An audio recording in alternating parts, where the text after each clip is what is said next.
Rose? Anak? Sana bigyan mo ako ng pagkakataon na makabawi ako sa lahat ng mga pagkukulang ko.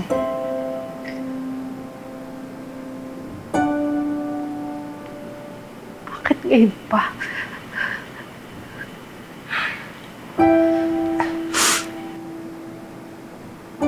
Dahil muntik nang mawala si Portia sa akin. At ngayon ikaw naman. Ayoko nang magkamali uli. Anak, sana bigyan mo ako ng pagkakataon.